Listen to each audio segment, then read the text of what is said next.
Is it even a good time to buy right now? That's a question I get all the time recently. And the answer? Hell yeah. But here's the thing. Whether or not it's a good market right now has no effect on whether or not you're ready and capable of buying a home. So many people in years past bought a big ass house because the rates are low and then lose all their freaking money over maintenance costs.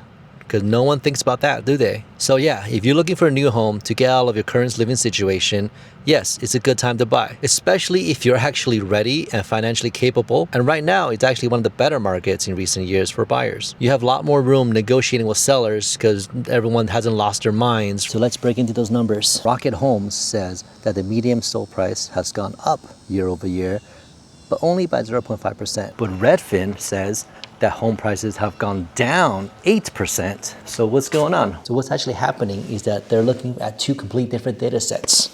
The Rocket Homes, they're looking at closings. And Redfin, they're looking at homes that are listed and pending, not necessarily closings. But here is where things start getting interesting. Because inventory on Market Homes has actually increased by over 15%. And 68% of homes that are sold were below asking price. And what that tells me is that sellers are already adjusting to some of the market shifts because they're no longer getting 10 offers sight unseen.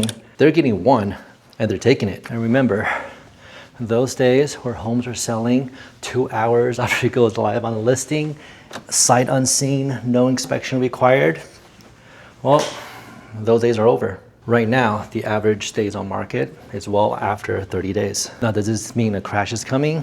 Not really.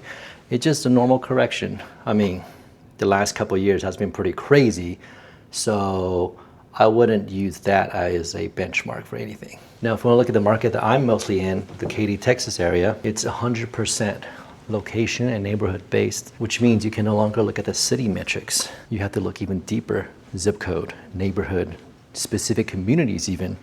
For example, here in Cinco Ranch, things are going pretty well, pretty steady. There isn't any major drop off because it's a really highly desired neighborhood. Now, if we go a little bit north into the old Katy area, things are a little bit different story. You're gonna find that prices have dropped much more than in the Cinco Ranch or Grand Lakes area. So what does this all mean for you?